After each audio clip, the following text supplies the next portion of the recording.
7 octobre dernier, elle participait avec des dizaines d'autres Israéliens à cette rave party dans le sud d'Israël avant d'être kidnappée. La franco-israélienne Mia Shem aura passé 55 jours aux mains du Hamas. Pauline Godard, on vous retrouve en direct de Tel Aviv. C'est donc confirmé, la jeune femme de 21 ans a été libérée avec une autre otage. Oui, en effet, c'est ce que confirme le gouvernement israélien. L'annonce est tombée il y a peu.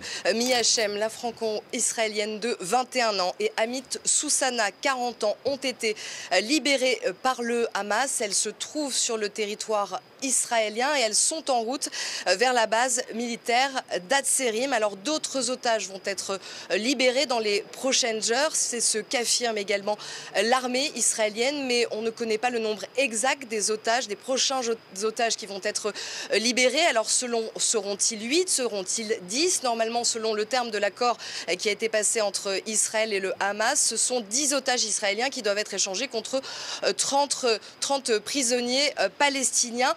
3 corps, selon ce qui a été également annoncé par le Hamas dans la journée, doivent être normalement rendus également ce soir par le Hamas aux Israéliens. On ne connaît pas l'identité de ces 3 corps. Alors la liste de ces otages avait été communiquée ce matin au cabinet du Premier ministre israélien.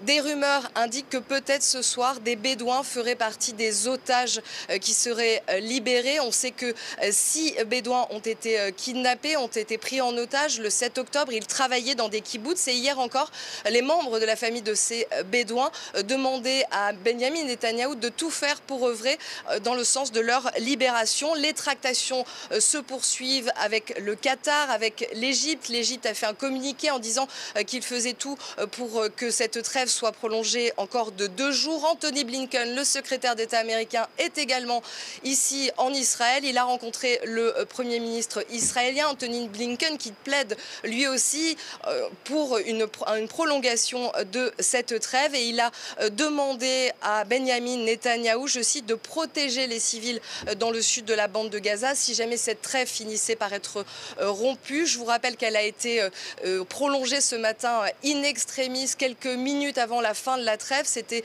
normalement 7 h du matin, heure israélienne. Donc à savoir maintenant si elle sera encore prolongée demain, puisqu'elle doit se terminer demain vendredi à 7 h, heure israélienne.